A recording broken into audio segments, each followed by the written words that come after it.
మరి నువ్వు గిట్ట ఏమైనా ఆశపడుతున్నావా? మరి ఎందుకంటే 3 శాఖలు ఆయన కానీ ఉన్నాయట. మరి ఇంకెన్నాళ్ళు ఉంచుకుంటాడు? 2 అయినా పోద్దా? ఒకటి గుసగుస నడుస్తుంది. చేస్తాం, తొందరలోనే చేస్తున్నాం. ఈ మధ్యలో మెగారెడ్డికి లేదా మంత్రి పదవి కావాలని?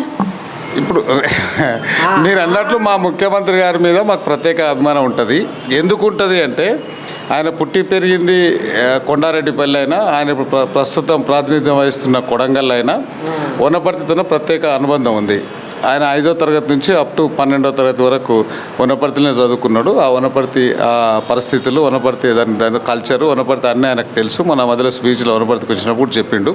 వనపర్తి మీద ప్రత్యేక ఆయనకు అనుబంధం ఉంటుంది, ప్రేమ ఉంటుంది. సో అందుకని నాకు కూడా ఆయనకు మంచి అనుబంధం ఉంటుంది, అందులో డౌట్ లేదు. కాబట్టి మంచి దాదాపు 1000 కోట్ల డెవలప్మెంట్లు ఇచ్చినాడు నాకు. వనపర్తిలో చాలా బాగా నడుస్తున్నాయి. దాంతోపాటు మీరు అన్నట్లు నేను ఆశిస్తున్నానా, నేను ఏం చేస్తున్నా అంటే మాకు అట్లాంటి కోరిక లేవు. ఎమ్మెల్యే వరకు చాలా హ్యాపీగా ఉన్నా. ఆయన ఏదైనా పిలిచి ఇంకొక అడిషనల్గా వేరే పని చేయాలంటే కూడా చేయడానికి రెడీగా ఉన్నాం. సోపతి బగ్గా ఉంటుందట మీ సోపతి. ఎందుకంటే నాకు శివలా పడ్డది.